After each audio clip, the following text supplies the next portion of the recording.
목자 함께 찬양하겠습니다.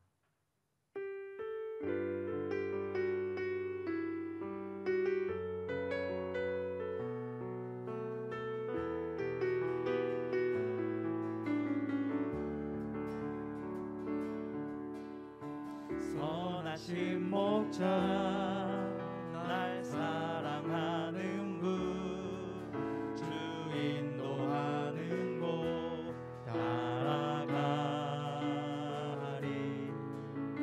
주의 말씀을 나 듣기 위하여 주 인도하는 곳 가려니 한 번 더 선하신 목자 선하신 목자 날 사랑하는 분 주 인도하는 곳 따라가리 주의 말씀을 나 듣기 위하여 주 인도하는 곳 가려네 나를 푸른 초장과 쉴만한 물가로 내 선하신 목자 날 인도해 험한 산과 골짜기로 내가 다닐지라도 내 선하신 목자 날 인도 우리 한 번 더 선하신 목자 선하신 목자 날 사랑하는 분 주 인도하는 곳 따라가리 주의 말씀을 나 듣기 위하여 주 인도하는 곳 가려 나를 푸른 초장과 쉴만한 물가로 내 선하신 목자 날 인도해 험한 산과 골짜기로 내가 다닐지라도 내 선하신 목자 나를 푸른 초장과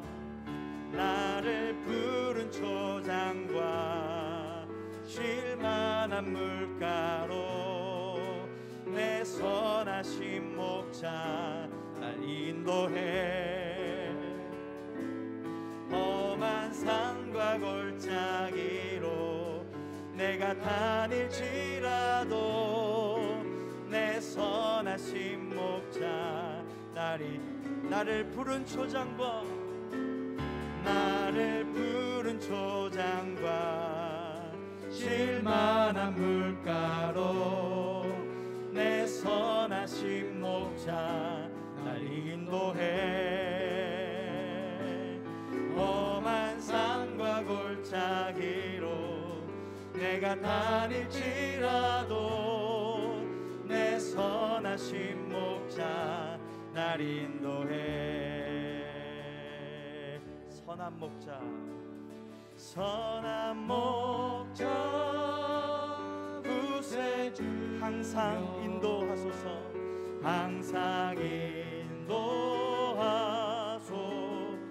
선한 목자 구세주여 선한 목자 구세주여 항상 인도하소서 선한 목자 구세주여 선한 목자 구세주 항상 인도하소서 항상 인도하소서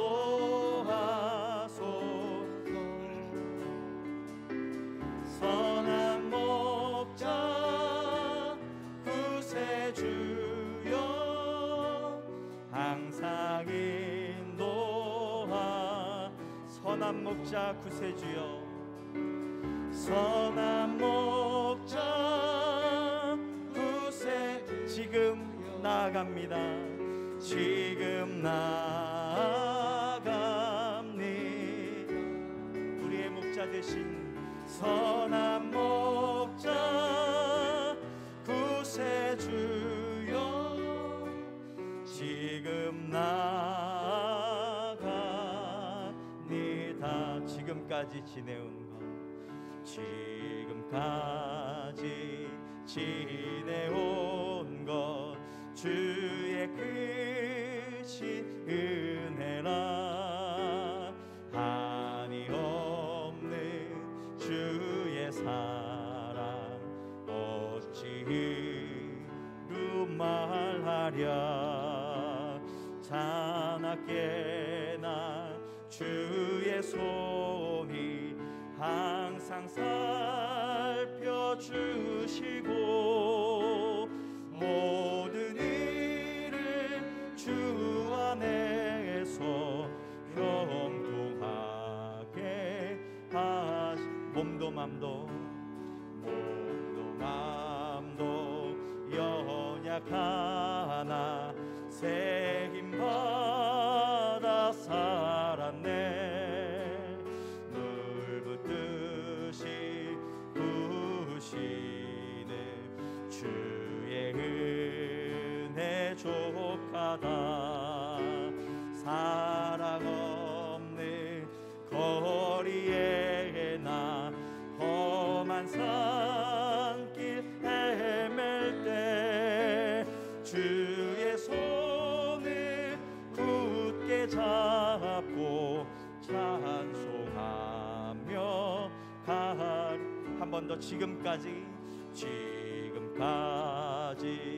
지내온 것 주의 크신 은혜라 한이 없는 주의 사랑 어찌 이룬 말 자나깨나 주의 항상 살펴주시고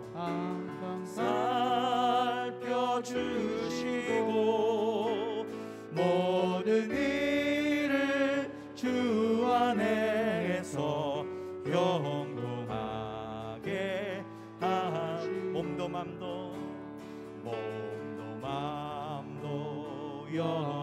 연약하나 새 힘받아 살았네 물 붓듯이 부으시는 주의 은혜 족하다 사랑 없는 거리에 나 험한 산길 헤맬 때 주의 손을 굳게 잡고 찬송하며 가리라.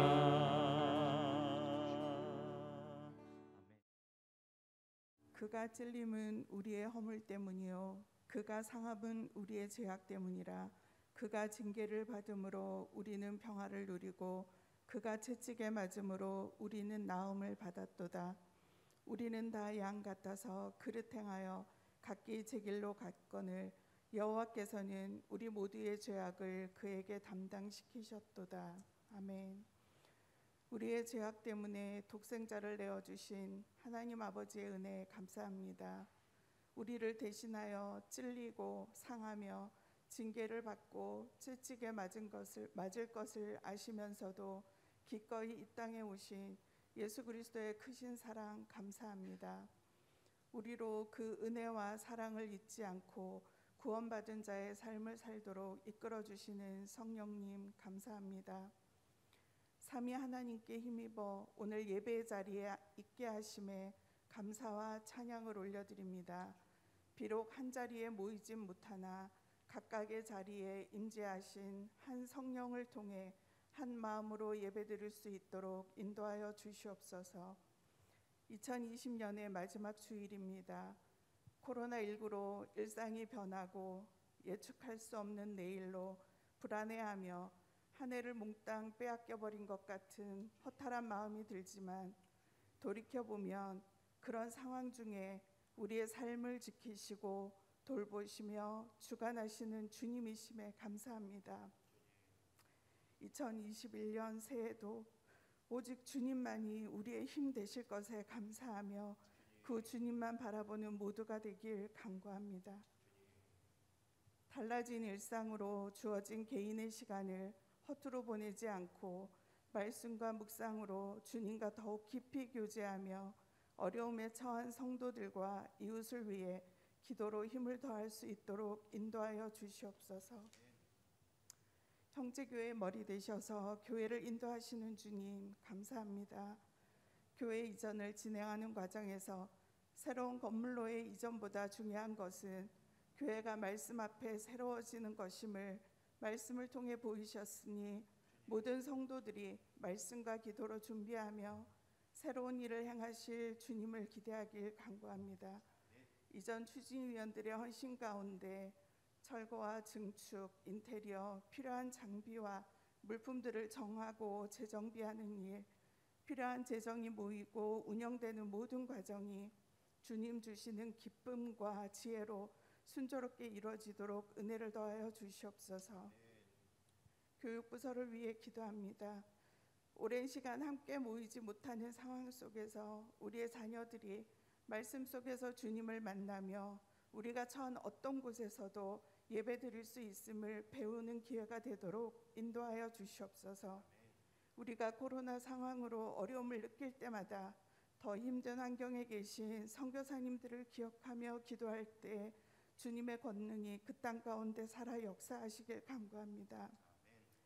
나라의 어려움 앞에 누군가를 탓하고 질책하기보다 기도하는 성도들과 교회를 통해 이 나라가 회복되어지는 역사를 세상이 볼 수 있도록 우리를 깨워주시옵소서. 이제 말씀을 통해 주님 만나길 소원합니다. 성령 인도하심 따라 목사님이 대언하시는 주님의 말씀에 모든 성도들이 주님께만 영광을 올려드리며 모두의 삶이 말씀 앞에 새로워지도록 인도하여 주시옵소서. 다시 오실 우리 주 예수 그리스도의 이름으로 기도드립니다. 아멘.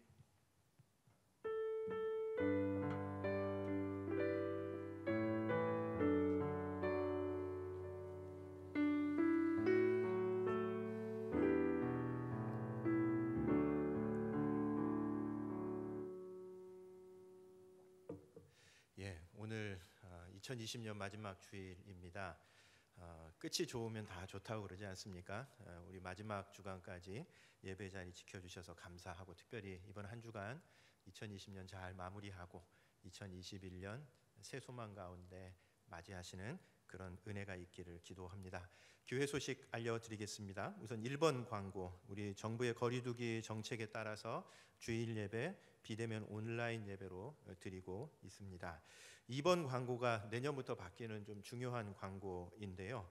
지금은 우리가 토요일 오전 11시에 동영상 제작을 위해서 따로 예배를 드리고 있는데 다음 주부터, 그러니까 새해부터는 주일 오전 9시와 11시 두 번을 실시간 예배로 함께 드리려고 이렇게 생각하고 있습니다. 그래서 우리 교우들께서도 그 전에는 우리 카카오톡 채널이나 유튜브 채널에 동영상 자료를 참고하셔서 언제든 좀 들어오시도록 그렇게 되어 있었는데 그거는 변함은 없지만 가급적이면 주일 9시나 11시 실시간으로 송출되는 온라인 예배에 함께 참여해 주시면 감사하겠습니다. 저희가 한 서너 번 정도 실시간 예배로 올라가는 영상과 그 음향 이런 것들을 봤더니 그걸 조금 편집해서 올려도 크게 어려움이 없겠다라는 생각이 들어서 앞으로는 9시 예배의 실시간 예배를 조금 편집해서 영상 자료로 올리려고 그렇게 생각하고 있습니다. 우리 교우들께서는 크게 달라지는 것은 없습니다. 다만 다음 주부터는 가급적 오전 9시, 11시 실시간 예배에 참여해 주십사라고 하는 광고입니다. 그래도 우리가 흩어져 있기는 하지만 그렇게라도 같은 자리에 있다는 것이 우리 공동체를 단단하게 연결해 준다.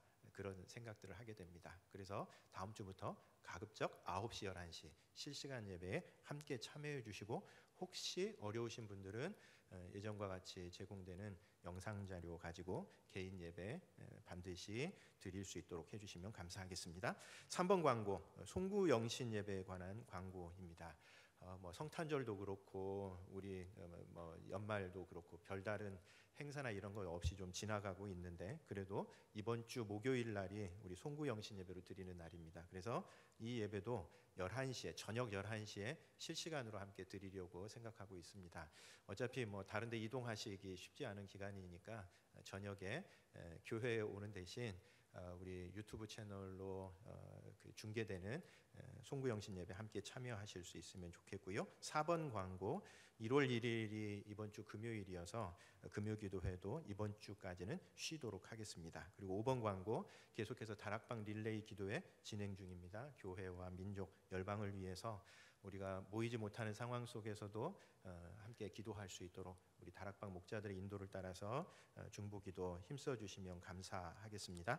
6번 광고, 우리 교회가 연말 그리고 성탄을 맞아서 교우들에게 매일 성경, 내년도 1월호 2호로 매일 성경을 선물로 드리고 있습니다. 그래서 가급적이면 목자들께서 사무국으로 오셔서 매일 성경을 받아서 전달해 주시면 감사하겠고, 혹시 그게 어려우신 분들은 개인적으로 수령을 해 가시거나 혹은 다른 방식으로 도움을 요청해 주시면 저희가 내년부터 우리 매일 성경으로 함께 말씀 묵상할 수 있도록 그렇게 전달해 드리도록 하겠습니다. 우리 목자들께서는 조금 챙겨 주시면 감사하겠습니다. 바쳐진 예물 위해서 기도하겠습니다.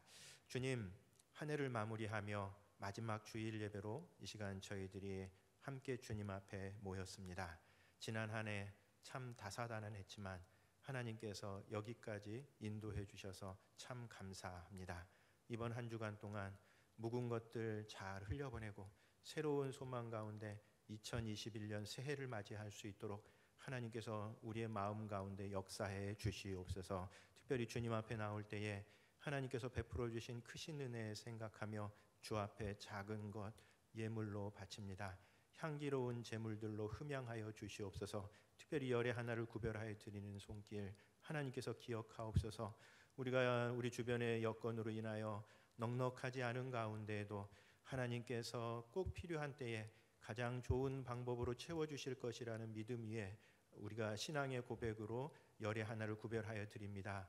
약속하신 것처럼 차고 넘치는 은혜로 부어 주옵소서. 감사의 예물들도 기억하여 주옵소서. 더 많은 감사의 열매들이 우리의 삶 속에 풍성히 맺히게 하여 주시옵시고, 여러 가지 제목을 따라 드려진 예물들마다 주님께서 함께 하셔서 이 예물들이 참으로 어둠 가운데, 절망 가운데, 어둠 속에 있는 이 땅 백성들에게 빛된 소망을 전하는, 하나님 나라의 복음을 전하는 밑거름 되게 하여 주시옵소서. 이제 주의 말씀 듣고자 합니다.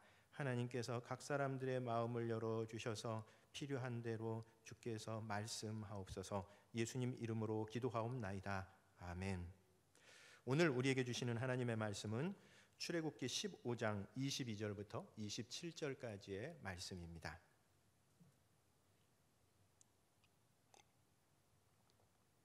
구약성경 105페이지입니다. 출애굽기 15장 22절부터 27절까지의 말씀. 찾으신 줄 알고 제가 봉독하겠습니다. 출애굽기 15장 22절에서 27절입니다. 제가 봉독하겠습니다. 모세가 홍해에서 이스라엘을 인도하매 그들이 나와서 수르 광야로 들어가서 거기서 사흘 길을 걸었으나 물을 얻지 못하고 마라에 이르렀으니 그곳 물이 써서 마시지 못하겠으므로 그 이름을 마라라 하였더라. 백성이 모세에게 원망하여 이르되 우리가 무엇을 마실까 하매 모세가 여호와께 부르짖었더니 여호와께서 그에게 한 나무를 가리키시니 그가 물에 던지니 물이 달게 되었더라. 거기서 여호와께서 그들을 위하여 법도와 율례를 정하시고 그들을 시험하실세 이르시되 너희가 너희 하나님 나 여호와의 말을 들어 순종하고 내가 보기에 의를 행하며 내 계명에 귀를 기울이며 내 모든 규례를 지키면 내가 애굽 사람에게 내린 모든 질병 중 하나도 너희에게 내리지 아니하리니 나는 너희를 치료하는 여호와임이라. 그들이 엘림에 이르니 거기에 물샘 12과 종려나무 70그루가 있는지라 거기서 그들이 그 물 곁에 장막을 치니라. 아멘. 마라와 엘림이라고 하는 제목으로 하나님의 말씀 같이 나누도록 하겠습니다. 우리 삶에는 신비와 역설이 있습니다. 예수님이 말씀하셨던 것처럼 죽으면 살고 살면 죽는 그런 역설, 신비가 있습니다. 또 예수님의 말씀처럼 우리가 자기를 높이면 오히려 낮아지고 그리고 자기를 낮추면 오히려 높아지는 것, 이런 것들은 다 우리 삶에 있는 역설이고 또 신비입니다. 실제로 우리 주변을 보더라도 말을 더듬는 증상이 있어서 고생하던 분이 아주 훌륭한 연설가가 되는 경우를 봅니다. 제 선배 중에 한 분도 처음에는 말을 좀 어눌하게 하셨던 분이신데 지금은 어느 누구보다도 훌륭한 설교자가 되어 계신 분이 있습니다. 말을 잘 못하던 사람이 오히려 훌륭한 연설가가 되기도 하고 수줍음을 차던 사람이 최고의 배우가 되기도 합니다. 실제로 배우들 가운데에는 자기가 무대에 섰을 때만큼 사람들 앞에서 수줍음을 굉장히 많이 타는 사람들이 꽤 많습니다. 이게 참 역설이지요. 수줍음을 많이 타는데 무대에서는 최고의 배우가 되어서 연기를 하는 것, 역설입니다.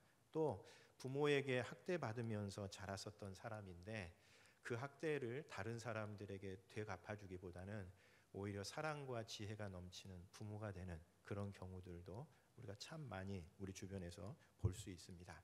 모두 다 그렇게 되는 것은 아니지만 우리가 어떤 생각하고 우리가 이해하는 일반적인 상식이 약해지는 그런 어떤 삶의 신비와 역설이 반드시 있게 마련이라는 뜻입니다. 이 경제학에서는 마철루의 저주라고 하는 말이 있습니다. 이 말은 무슨 뜻인가 하면 고층 빌딩, 그러니까 이제 아주 높은 빌딩이 세워지는 것이 경제 위기를 예고하는 신호탄이다라고 하는 이런 가설입니다. 그러니까 마철루처럼 아주 높은 최고층 건물이 서는 것이 사실은 이게 경제 위기를 알리는 신호다라고 하는 일종의 가설입니다. 왜 그런가 하면 이 높은 건물을 짓기 위해서는 천문학적인 비용이 들어가는데 이런 빌딩들은 일상적인 때에는 짓기가 쉽지 않다는 겁니다. 돈이 막 풀리기 시작할 때 초고층 건물들이 건축되기 시작하고 그것이 이게 이제 완성될 때쯤 되면 경기 과열이 정점에 이른답니다. 그러면서 버블이 훅 꺼지게 되고 그러면 결국은 경제 불황을 맞게 된다는 그런 이론인데 그래서 최고층의 건물이 세워지는 그 순간 사실은 경제는 가장 어려운 때가 된다 하는 그런 이론인 겁니다. 역설입니다. 실제로 역사 속에는 그런 예들이 굉장히 많은데 1930년의 뉴욕, 그야말로 미국이 가장 경제의 바닥을 쳤을 때 최고층 빌딩이 세워졌고 2010년의 두바이도 마찬가지로 그야말로 세계에서 가장 높은 건물이 세워졌었던 그때가 두바이 경제의 최절정기였었던 것을 생각해 보면 우리가 참 우리의 생각, 우리가 계획하는 이 모든 것들이 얼마나 참 허망한가. 우리 삶에는 역설 그리고 신비가 있는 겁니다. 우리의 한계를 넘어서는 차원이 반드시 우리 삶에 있게 마련이라는 뜻입니다. 그래서 우리가 사실 삶 앞에서 늘 겸손하게 살아갈 수밖에 없는 것, 그것이 우리의 자세가 아니겠는가 그런 생각들을 하게 됩니다.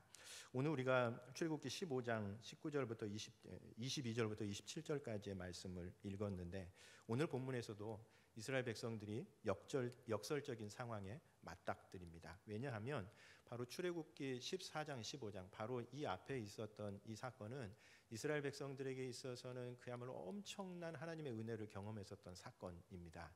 출애굽기 14장에서 출애굽한 이스라엘 백성들이 홍해 앞에 어찌 할 줄 모르고 당황하고 있을 때에 하나님께서 그 물을 갈라놓으심으로써 홍해를 마른 땅으로 건너게 하신 이 사건이 출애굽기 14장에 있었습니다. 그러니까 엄청난 사건이죠. 이스라엘 백성들에게는 죽을지 모르겠다. 애굽 군대에게 사로잡히면 우리는 끝장이다 이렇게 생각하고 있었던 때에 하나님께서 물을 갈라서 엄청난 기적 가운데 하나님의 은혜 속에서 건너편으로 넘어와서 출애굽기 15장에 보면 온 이스라엘 백성들이 하나님을 찬양합니다. 그래서 모세의 찬양이 15장 1절부터 18절까지고요. 그리고 19절부터 21절까지는 그 모세의 찬양을 이어받아서 미리암과 온 백성들이 자기들을 구원해 주신 그 하나님께 찬양을 올려드리는 바로 그 사건이었었던 겁니다. 그러니까 홍해가 갈라지는 엄청난 구원 사건을 경험하자마자 그 흥분이 채 가라앉기도 전에 이스라엘 백성들은 어디에 도착하게 되냐면 마라에 도착하게 되는 겁니다. 22절 23절 모세가 홍해에서 이스라엘을 인도하며 그들이 나와서 수르 광야로 들어가서 거기서 사흘 길을 걸었으나 물을 얻지 못하고 마라에 이르렀으니 그곳 물이 써서 마시지 못하겠으므로 그 이름을 마라라 하였더라.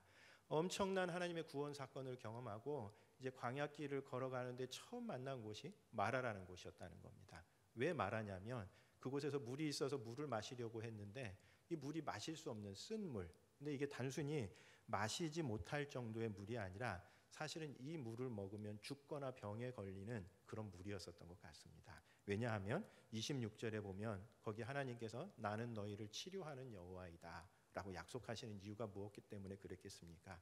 이 물이 그냥 써서 못 마시겠다 이런 정도의 물이 아니라 잘못 먹으면 마치 오염된 물처럼 죽거나 병에 걸리는 그런 물이었었던 겁니다. 그래서 그곳의 이름을 쓴 물이다, 쓰다라는 이름을 붙여서 마라라고 그렇게 이름을 붙인 겁니다.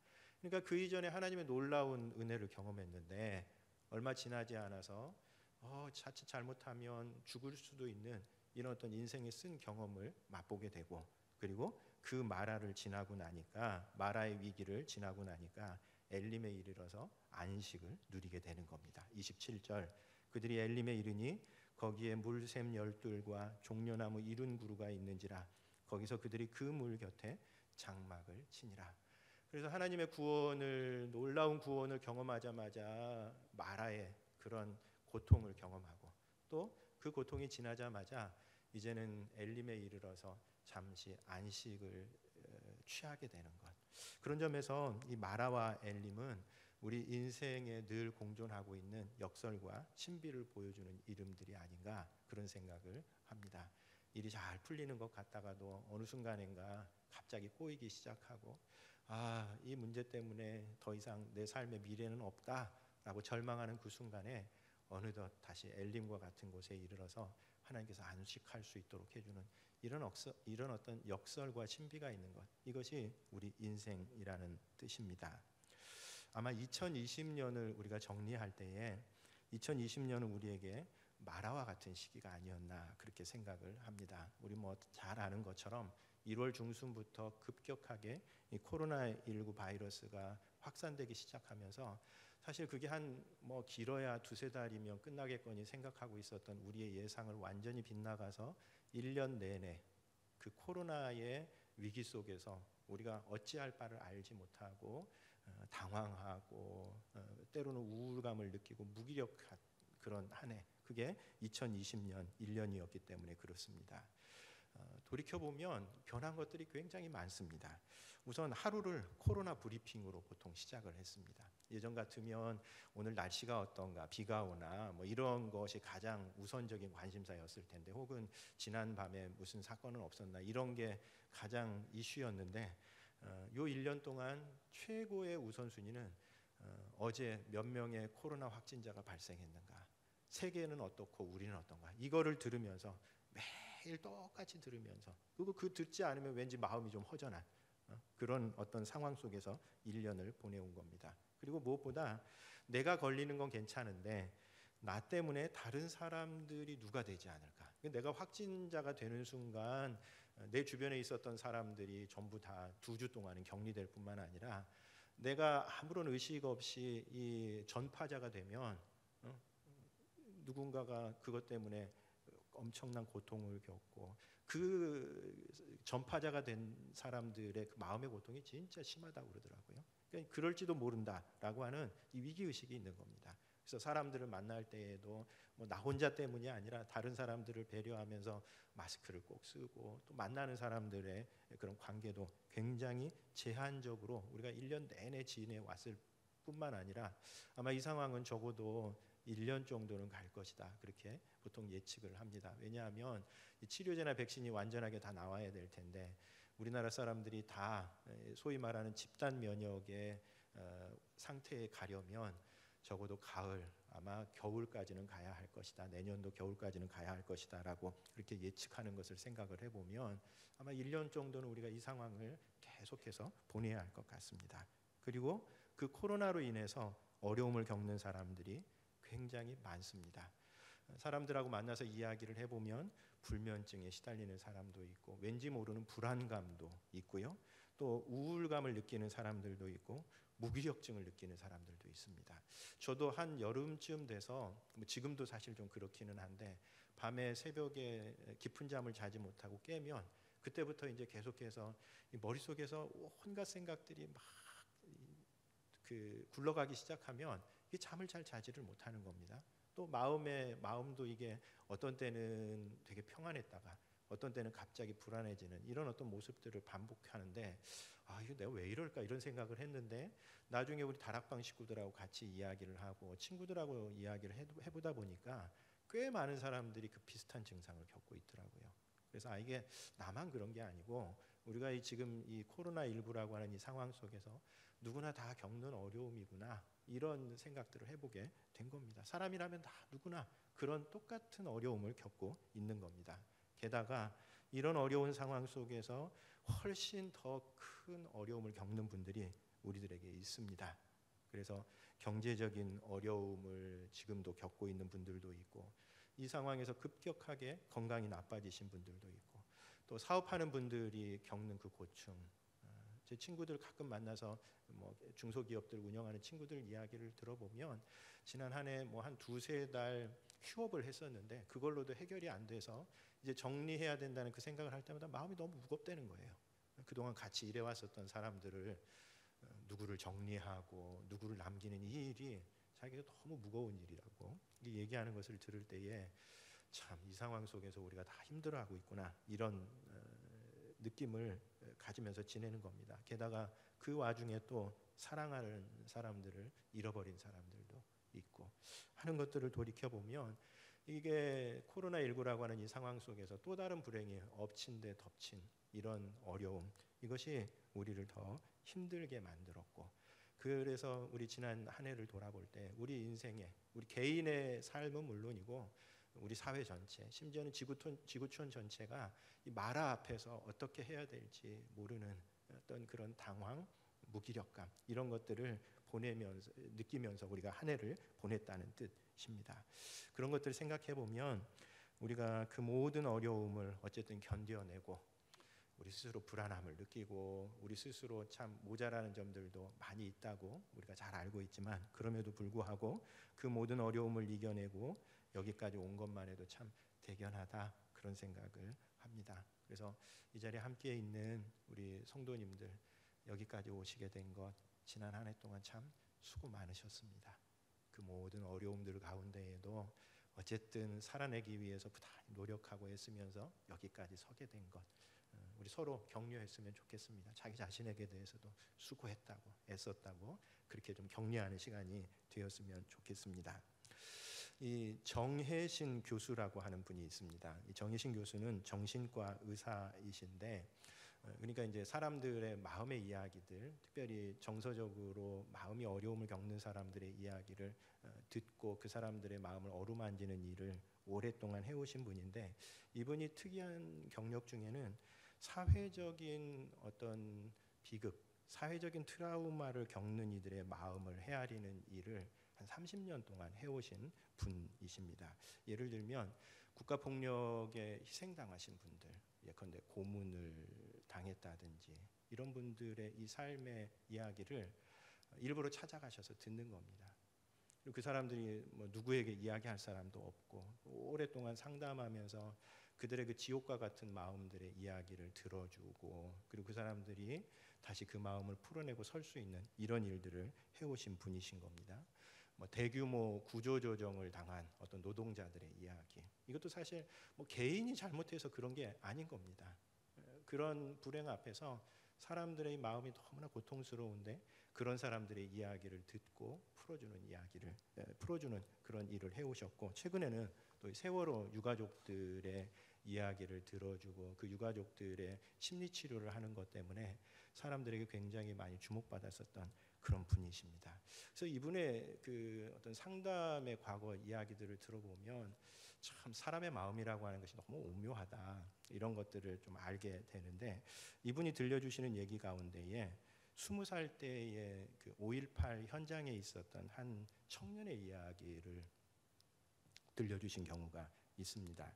그 이제 이분은 이제 그때 5.18, 그러니까 광주 민주화 운동 때 20살 때였으니까 이제 이분을 만났을 때는 이미 중년이 훨씬 넘은 그런 상태에서 이분을 만난 건데, 이분은 그 금남로에서 20살 되던 때에 자기가 광주에 있었고 금남로에서 친구와 만나기로 했다가 친구가 그 계엄군의 대검에 무참히 죽는 장면을 자기가 목격하게 된 겁니다.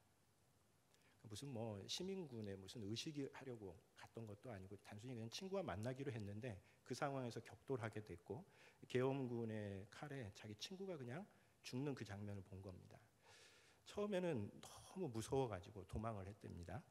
그런데 자기가 생각해 보니까 그 친구의 그 죽음 앞에서 자기가 그냥 있으면 안 되겠다라고 하는 그런 생각이 들어서 시민군에 합류를 했고 마지막까지 시민군하고 함께 저항하는 그 자리에 있었습니다. 그런데 이제 우리가 잘 아는 것처럼 계엄군에게 결국은 시민군이 진압을 당하게 되었고 그 이후에 이분이 말로 다 할 수 없는 끔찍한 고문을 당하게 되는 겁니다. 그리고 20대의 이 10년 동안을 감옥에서 그냥 다 보내고 난 뒤에 사회로 복귀를 했습니다. 그런데 그렇게 10년 동안 고문을 당하고 감옥 속에서 10년을 보내고 난 다음에 사회로 복귀했지만 이게 사회생활에 적응할 수가 없는 겁니다. 왜냐하면 몸도 망가져 있고 더군다나 마음이 망가져 있어서 마치 폭탄이 되어 있는 사람처럼 되어 있는 겁니다. 그러니까 뭐 하나 자극만 건드려지면 팍 폭발해버리고, 그래서 자기 주변에 있었던 사람들이 하나둘씩 자기를 떠나기 시작하고 가족마저도 자기들을 다 떠나버리고 정상적인 사회생활을 전혀 하지 못한 채 그렇게 몇십 년을 지내오고 있었던 그런 분이었었던 겁니다. 그래서 이분이 이제 정혜신 교수님하고 같이 만나서 오랫동안 자신의 마음속에 있는 이야기들을 해내고 있었던 겁니다.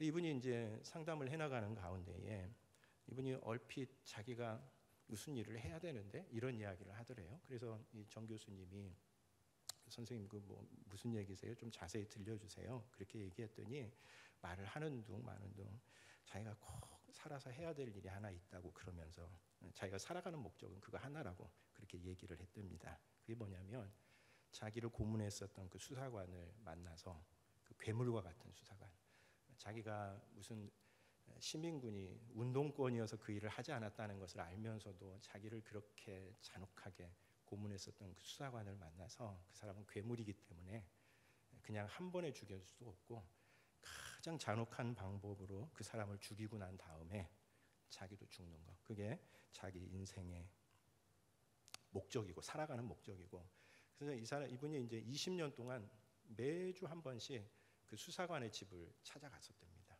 자기 일상인 거예요. 그래서 뭐 출퇴근하는 모습 보고 이사 가면 이사하는데 어디 사는지도 다 알고 이래가지고 매주 한 번씩 그 수사관을 찾아가서 칼을 품고 가서 그 사람을 죽이고 자기도 죽어야 되겠다 이런 생각을 하면서 살았었던 겁니다.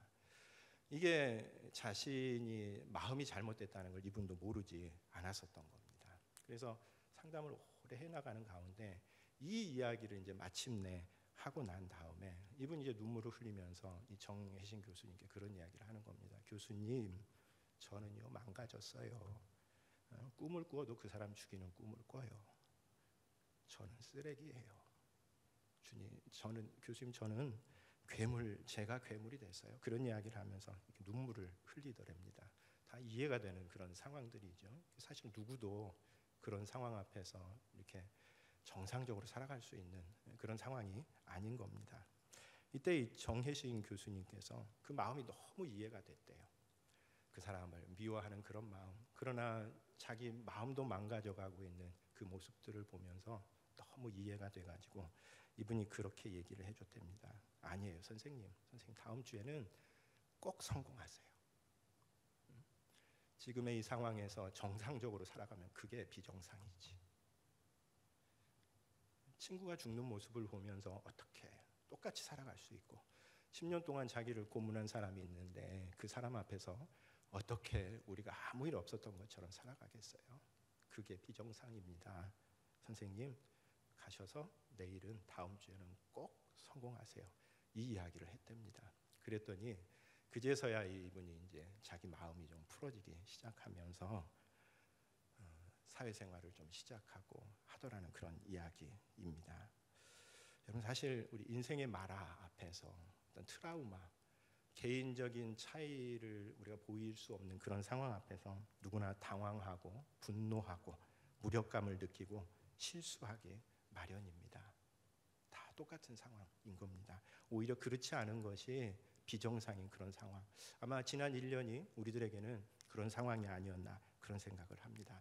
사실 그렇지 않은 것처럼 가면을 쓰고 살아가는 것이 우리를 훨씬 더 어렵게 만듭니다. 왜냐하면 그렇지 않은 것처럼 억누르면서 살아가면 오히려 그것이 나중에 다른 방식으로 삐져나오기 때문에 그렇습니다.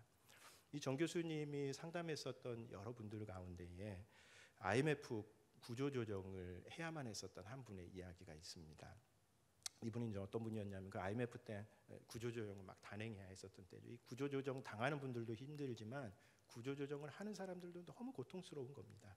누구를 잘라내고 자기가 뭔데 무슨 자격이 있어서 누구를 잘라내고 누구를 살리고 이 결정을 하겠습니까? 자기도 힘든 일인 겁니다. 그래서 이분이 그 일을 하고 난 다음에 정말 열심히 산 거예요. 그래서 새벽 4시부터 시작해가지고 열심히 일하고 그리고 퇴근을 하고 난 다음에는 다른 어학 공부를 하면서 밤늦게까지 그렇게 해서 몇십 년 동안을 계속해서 살아온 겁니다. 왜 그랬겠습니까? 자기 마음의 고통이 있는데 이 고통을 그렇게라도 해소하고 싶은 겁니다. 자기가 성실한 삶을 삶으로써 자신의 마음속에 있는 것들을 어떻게든 감추고 싶은 그런 마음 속에서 살아갔는데 이분이 어느 날인가 러닝머신에서 운동을 하다가 낙상을 하면서 가벼운 그 상처를 입었는데 이것 때문에 일어나시질 못하더래요. 이유가 뭐냐면 이 마음속에 있던 것들을 너무나 억눌러 놨었던 겁니다.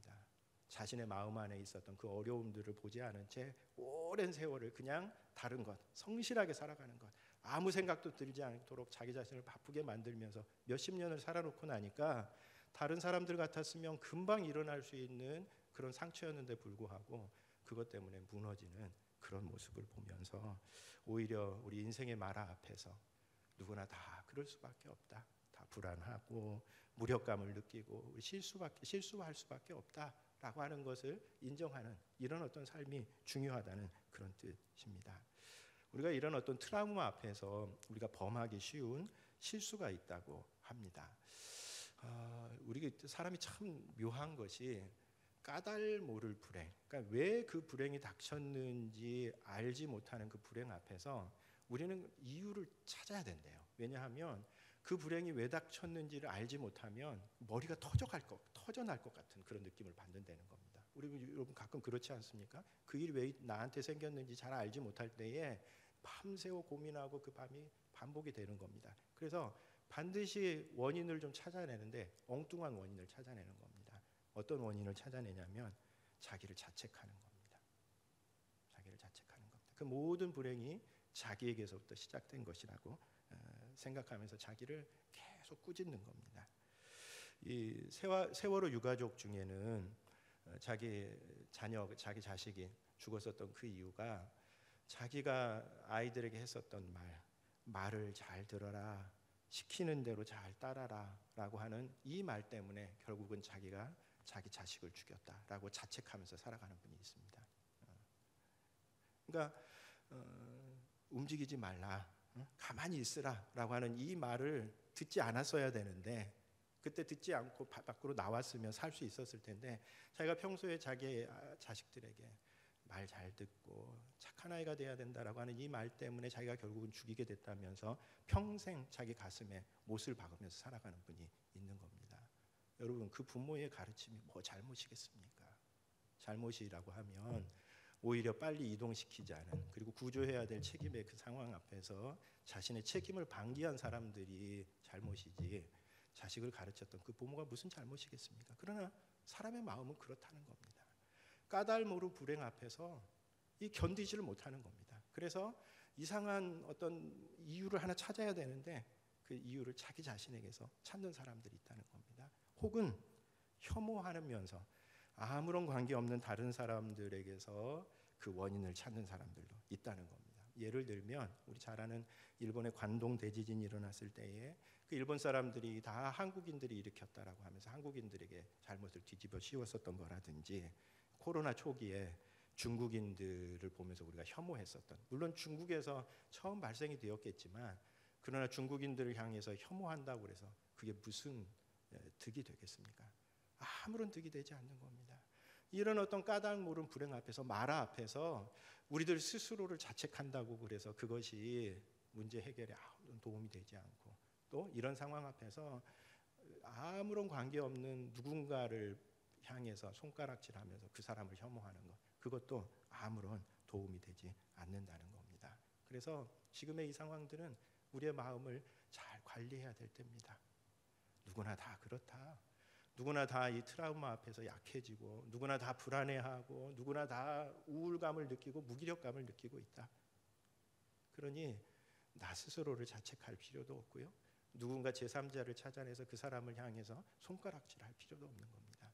그저 이 상황들을 우리가 잘 위로하고 서로를 격려하면서 잘 이겨내는 것, 이것이 지금 해야 될 가장 중요한 일인 줄로 생각이 됩니다. 이 성경의 이야기를 세 개의 나무 이야기로 정리해 볼 수 있습니다. 이 성경 66권에 세 개의 나무가 나옵니다. 첫 번째 나무는 에덴 동산에 있었던 생명나무입니다.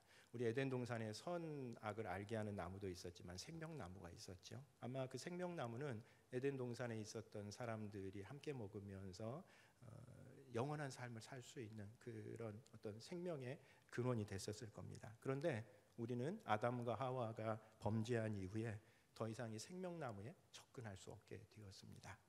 두 번째 나무는 예수님의 십자가 나무가 있습니다. 예수님께서 이 땅에 오셔서 성육신 하셔서 33년 동안의 생애를 사시고 마지막에 자신의 사명을 이루기 위해서, 인류의 죄를 해결하기 위해서 이 땅에 오셔서 자기 몸이 걸리셨던 그 십자가 나무, 이 십자가 나무는 예수님께서 인류의 저주를 한 몸에 받으셨던 그 나무입니다. 그리고 세 번째 나무는 요한계시록 22장에 가면 또 한 번 생명나무가 나옵니다. 그리고 그 생명나무가 온 세상의 생명의 근원이 되어서 온 세상을 생명으로 풍요롭게 하는 그 나무 나옵니다. 에덴 동산에 있었던 생명나무, 예수님의 십자가 나무, 그리고 역사의 마지막 날 있게 될 요한계시록 22장의 생명나무, 이 세 그루의 나무의 이야기가 성경의 이야기라는 겁니다. 그런 점에서 보면 오늘 마라 앞에서 모세가 던졌었던 그 나무가 무엇일까 생각해 보게 됩니다. 쓴 물, 그 물을 마시는 순간 병에 걸리거나 죽을 수밖에 없었던 그 물에 던져진 그 나무가 무엇일까? 여러분, 그 나무는 예수님께서 인류의 죄를 대신 지시고 죽음을 겪으셨던 그 십자가 나무입니다. 왜냐하면 예수님께서는 실제로 그 십자가 위에서 인류가 당해야 될 그 죽음을 자기 온 몸에 고스란히 받으셨기 때문에 그렇습니다. 그리고 그 죄의 저주를 고스란히 받으시고 거기서 생명을 내주셨던 것처럼 오늘 이 나무는 바로 마라의 물에 던져짐으로 마라에 있었던 그 모든 쓸물, 독한 물들을 다 빨아들이고 그 가운데 생명을 내놓는 그런 물이 되었었던 겁니다. 그래서 예수님께서 상처 입은 치유자시죠. 예수님께서 우리 대신 상처를 입으심으로써, 그리고 그 상처 입으신 가운데에 우리를 치유하시는 것, 그게 십자가인 것과 마찬가지로 오늘 이 나무는 그런 점에서 예수님께서 십자가에 달리셔서 이루어 놓으셨던 그 구속의 은혜를 우리들에게 보여줍니다. 여러분, 예수님의 십자가 앞에서 우리의 모든 불행, 우리의 모든 절망들은 다 희망으로 바뀌고 소망으로 바뀌게 될 줄로 믿습니다. 우리 이번 한 해를 보내면서 여러 가지 힘들고 어려웠었던 상황들, 마라 앞에서 우리 다 힘들어하고 주저하고 있습니다. 그럼에도 불구하고 우리가 절망하지 않는 것은 예수님께서 십자가를 지심으로 우리에게 새로운 소망의 날을 여셨기 때문에 그렇습니다. 이 박노해라는 분이 쓴 시 중에 길이 끝나면이라고 하는 시가 있습니다. 제가 언젠가 정말 힘들었던 한 해가 있었습니다. 이 한 해는 내 인생에서 지워졌으면 좋겠다. 지우개가 있어서 내 인생에서 이렇게 지우면 좋겠다라고 생각하고 있었던 그때에 이런저런 책을 읽다가 박노해 씨의 시집을 접하게 됐었는데 그때 제게 참 위로가 됐었던 그 시입니다. 길이 끝나면이라고 하는 시인데 이렇게 내용이 전개됩니다.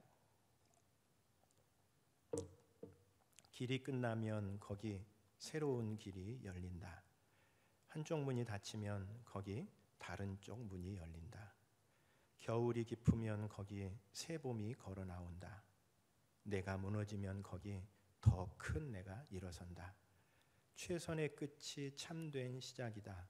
정직한 절망이 희망의 시작이다. 라고 하는 시입니다. 길이 끝난다고 해서 인생이 끝나는 것이 아니라는 겁니다. 거기에 다른 쪽 새로운 길이 열린다는 겁니다. 문이 닫혔다고 해서 우리의 삶이 끝이 아니라는 겁니다. 다른 쪽 문이 그 닫힌 문 앞에서 열린다는 뜻입니다. 그래서 우리가 나 자신의 정직하게 절망할 때 내가 이 정도밖에는 안 되는 거구나 라고 하는 것을 깨닫고 나 자신에게 정직하게 절망하는 것, 그것이 오히려 희망이라고 그렇게 얘기합니다. 여러분, 우리 인생에는 역설과 신비가 있습니다. 마라와 엘림이 공존합니다. 올 한 해 2020년을 보내면서 우리의 삶이 마라에 뒤덮였다고 해서 절망하지 맙시다. 왜냐하면 이게 끝이 아니기 때문에 그렇습니다. 우리에게는 새로운 해가 기다리고 있습니다. 엘림이 우리에게 있습니다. 길이 끝났다고 생각할 때 새로운 길이 시작되고요. 문이 닫혔다고 생각할 때 새로운 문이 열립니다. 하나님께서 십자가를 통해서 예수님을 통해서 우리에게 새로운 길, 새로운 문을 열어 주실 것이기 때문에 그렇습니다. 그러므로 여러분, 주님께서 열어주실 그 새날을 소망하면서 한 해를 잘 마무리하고 새 소망 가운데 새해를 맞이하시는 우리 교우님들 되시기 바랍니다. 기도하겠습니다. 주님, 오늘 이스라엘 백성들이 맞닥뜨렸던 마라와 엘림의 이야기를 통해서 우리 지난 한 해를 돌아봅니다. 하나님, 지난 한 해 우리 삶에 몰아닥쳤던 마라의 이 비극 속에서 우리들 너무나 연약한 모습들 보였습니다. 그러나 주님, 이것이 우리의 삶의 끝이 아닌 줄 믿습니다.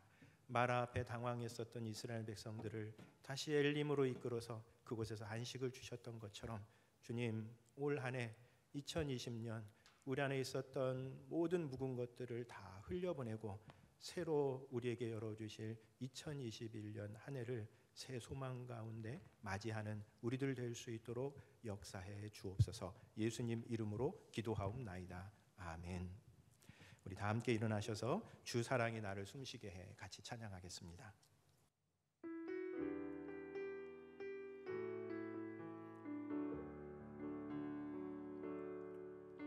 주 사랑이 나를 숨쉬게 해 세상 그 어떤 어려움 속에도 주 은혜로 나를 돌보시며 세상 끝날까지 지켜주시네. 주 사랑이 나를 이끄시네. 주 사랑이 나를 이끄시네. 내가 갈 수 없는 그곳으로 주의 사랑 나를 붙드시며